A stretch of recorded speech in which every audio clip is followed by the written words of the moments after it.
Assalamualaikum warahmatullahi wabarakatuh.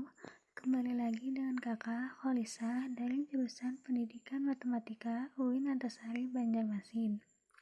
Hari ini kita akan melanjutkan kembali materi tentang bilangan.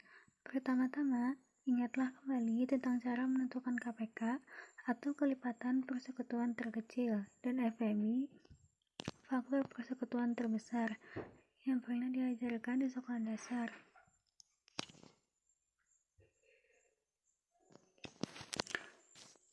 Perhitungan KPK dan FEB banyak digunakan dalam operasi hitung dan penyederhanaan bilangan pecahan. Materi KPK dan FEB juga dibahas kembali pada akhir bab ini. Kenapa kita harus mempelajari kembali KPK dan FEB? Karena hari ini kita akan pelajari tentang mengenal dan membandingkan bilangan pecahan.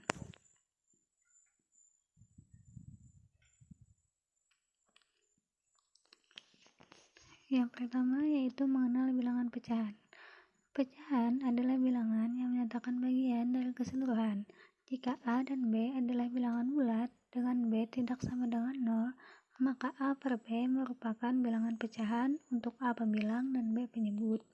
Untuk menyederhanakan sembarang pecahan A per B dengan B tidak sama dengan 0 berlaku A per B sama dengan A dibagi P per B dibagi P, di mana P adalah FEB dari A dan B.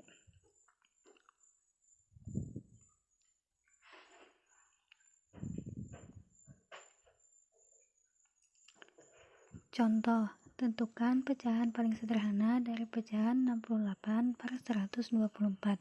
Penyelesaiannya, hal pertama yang kita lakukan adalah mencari FEB dari 68 dan 124. Dan dapat diketahui, FEB dari 68 dan 124 adalah 4. Maka kita akan membagi 68 dibagi 4 dan 124 dibagi 4 sama dengan 17 per 31. Jadi, pecahan paling sederhana dari 68 per 124 adalah 17 per 31.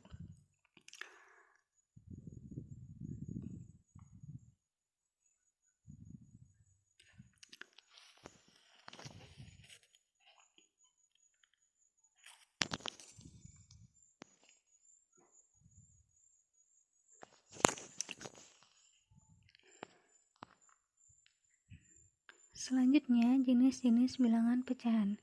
Pecahan memiliki beberapa jenis, diantaranya sebagai berikut. 1. Pecahan biasa, yaitu pecahan yang hanya terdiri atas pembilang dan penyebut.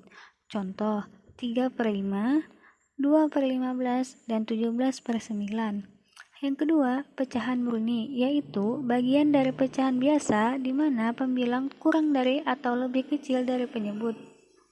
Contoh, 3 per 5, 2 per 7, 27 per 35, dan yang ketiga yaitu pecahan campuran, yaitu pecahan yang terdiri dari bagian bulat dan bagian pecahan murni.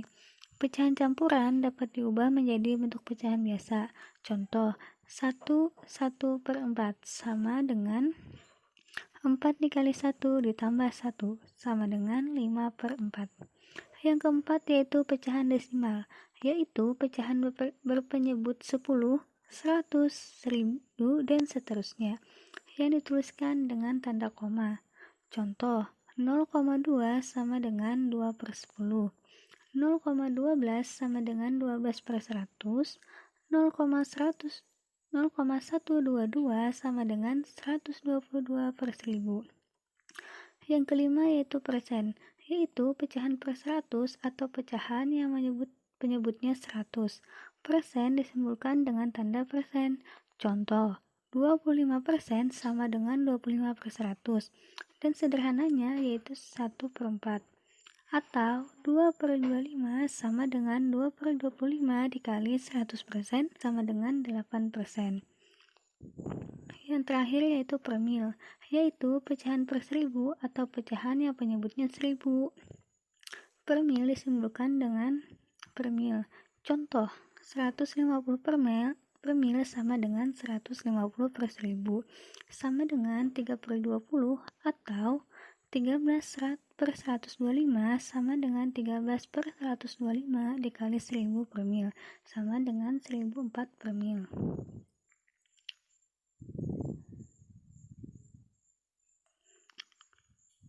pecahan senilai.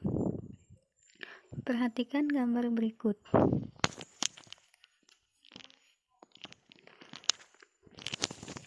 Masing-masing lingkaran menunjukkan luas daerah yang sama. Terlihat bahwa daerah yang diarsir atau L pada tiap-tiap daerah lingkaran juga sama. Yang pertama yaitu 1/2, dan yang kedua 2/4, dan yang ketiga yaitu 4/8. Pecahan-pecahan tersebut merupakan pecahan senilai. Berdasarkan uraian tersebut, pecahan senilai dapat diperoleh dengan cara mengalihkan atau membagi pembilang dan penyebut pecahan itu dengan bilangan yang sama dan bukan 0. A per B sama dengan A dikali M per B dikali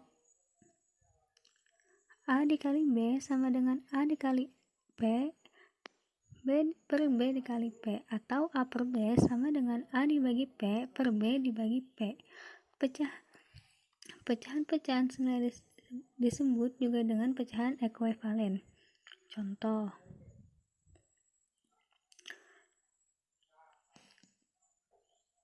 tentukan 3 pecahan yang ekuivalen dengan 0,25. Pertama yaitu kita ubah dulu 0,25 menjadi pecahan, itu hasilnya 25/100. Yang pertama yaitu kita bagi lagi menjadi 25 dibagi 5, 100 dibagi 5/100 dibagi 5 sama dengan 5/20. Kenapa dibagi 5? Karena 25 adalah kelipatan dari 5 dan 100 adalah kelipatan dari 5 juga. Selanjutnya yaitu 25 dibagi 25 sama dengan per 100 dibagi 25 sama dengan 1/4. Jadi pecahannya ekuivalen dengan 0,25 ada 25/100, 5/20 dan 1/4. Selanjutnya yaitu membandingkan dan mengurutkan bilangan pecahan. Untuk membandingkan dan mengurutkan pecahan, maka seluruh pecahan harus diubah menjadi pecahan sejenis terlebih dahulu. Jika pecahan memiliki penyebut yang sama, maka cukup dibandingkan pembilangnya. Namun, jika pecahan berbeda penyebutnya, maka samakan penyebut terlebih dahulu dengan mencari nilai KPK dari penyebut-penyebutnya. Contoh: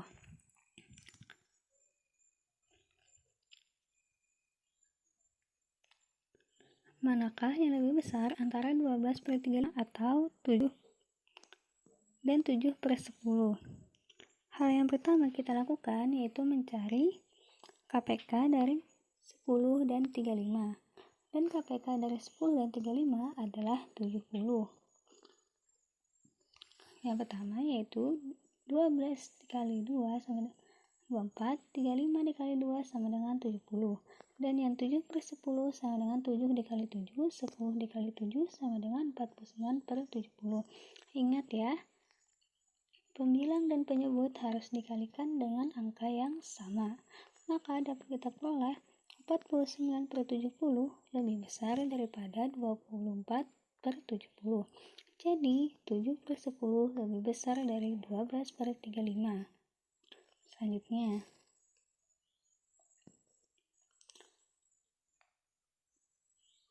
tentukan urutan bilangan pecahan 3/4, 1/2, 6/7, 2/3 dari yang terbesar.